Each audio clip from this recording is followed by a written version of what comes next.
I started on the graduate program at one of the big four accountancy firms in 2015, and in this video I'm going to cover the key things that I learned about the big four firms during the induction week. Things which would have been really useful to know when I was going through my interviews. If you've got an interview coming up or are thinking of applying to the big four, I'm sure you'll find this video useful. When I was preparing for my interview, I thought I had a good understanding of how things worked at the firm and what the culture was like. But all this information was just gathered off the internet through articles and forums. And the firms know this. They know that the new joiners will have certain perceptions and expectations of the program and of the firm based on what they've read and what they've heard. To ensure that the new joiners have accurate expectations of the 3-year program and of how the firm really operates, they conduct this well-structured induction week. I remember my induction week was in September 2015, and I just moved to a new city to start on the graduate program. 14 individuals started in my graduate year, and we were based in one of the boardrooms in the offices for the 5 days. We had different sessions during each of the days covering a variety of different topics. The entire week was facilitated by employees of the firm who'd been there for a few years and who'd been through the program itself. So given they'd been through the process, they could help us out with some of the questions that we naturally had. I remember on the first morning of the first day itself, we were given our brand new ultra-fast laptops. Unfortunately, they didn't stay ultra-fast for too long. We spent quite a few hours that day configuring our new laptops and doing other IT admin. Not the most enthralling of activities, but it just couldn't be avoided. That afternoon, we had a session going through how the firm was structured. It was a really useful session to understand the operational aspects of the business, and we learned things that you would only know if you were part of the firm. The 3 key things that I took away from that session were as follows. Even though the firm is one large organization from an external point of view, internally it's thought of as hundreds of different businesses, with each of the partners responsible for their own little business and for the P&L of that business. So let's say we were looking at the corporate tax team in Leeds. That team would have its own P&L, where its staff costs would be made up of the costs of the members of that team. The team would be judged on the gross margin that they achieve on their own P&L at the end of the year. So why does this even matter? Essentially, the firms are set up in this way because different teams perform well in different stages of the economic cycle. A perfect example of this is when during a recession, the corporate restructuring team will be performing relatively better than the other teams at the firm. So by being able to assess the performance of the teams individually, the senior management at the firms can make any necessary changes to the teams that are underperforming and invest in the teams that are showing promise. The breadth of clients that the firm served was much wider than I expected. I knew from my interview preparation that the firm worked with public bodies along with the much talked about large listed companies, but I wasn't as aware of just how diverse the firm's clientele were. The firm worked with a range of public bodies, from local councils all the way to government departments, and they also worked with high net worth individuals, sovereign wealth funds, and also some charities. There was a lot of investment being made into newer, non-traditional departments at the accounting firm. A lot of investment was focused on digital capabilities such as artificial intelligence, analytics, IT risk consulting, etc. But there were other departments such as legal which were also being invested in. This strategy of diversifying away from just providing audit and tax services continues to be implemented today at the Big Four. The next day of the induction week was primarily focused on informing us about the Chartered Accountancy qualification, which everyone knew was a mandatory part of the program. There were a few individuals in my year that did other tax exams rather than the CA qualification, but the majority did do the CA course, and this was the course offered by ICAS, the Institute of Chartered Accountants of Scotland. I had heard about the CA qualification previously and about how it was a really challenging course and required a lot of time investment, but aside from these high-level points, my knowledge of the qualification was relatively slim.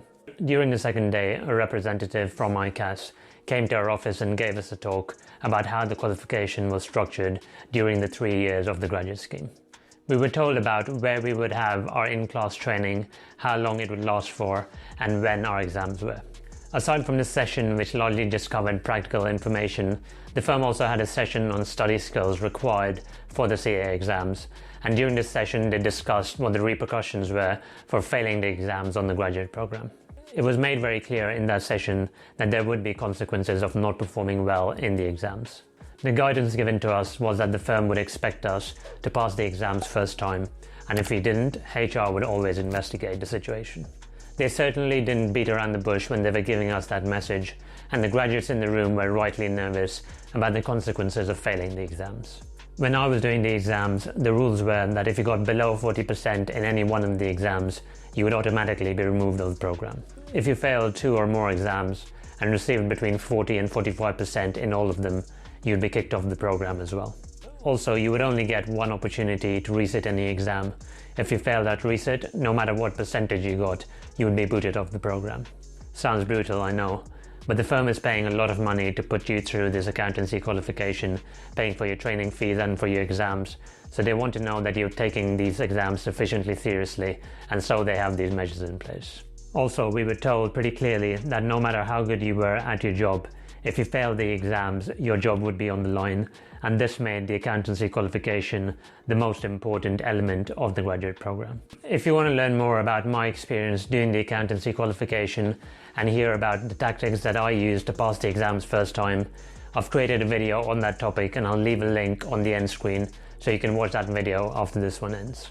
After scaring us about what would happen if we failed the exams, which some people said was deliberately done so that we took the accountancy training seriously from day one, they told us that we'd get the support which was required from both the ICAS institution and the firm itself. One form of support we were told would be through a mentor, someone who was 2 or 3 years ahead of us on the graduate program and who would be available to answer any questions and provide guidance as required.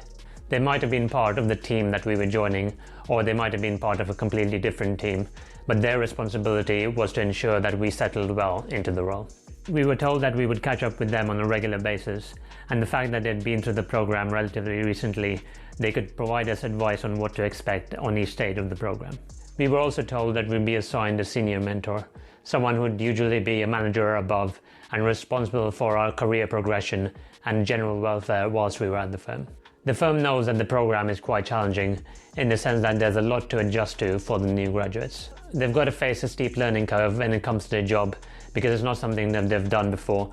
They also have to cope with the accountancy training and exams, which is a source of stress for most. And on top of this, it's most likely the first time that they're working in a professional environment, aside from any internships they've done previously. The firms have seen thousands of individuals go through the program before, so they're well aware of what support's required to ensure that the graduates are best positioned to succeed on the graduate scheme. As I mentioned previously, there were 14 individuals that joined in my graduate year, and most of the individuals didn't know each other. The ones that did knew each other from doing the summer internships over the prior summer. To ensure that we interacted and got to know each other, the firm had organized a group activity which required us to raise money for some charity.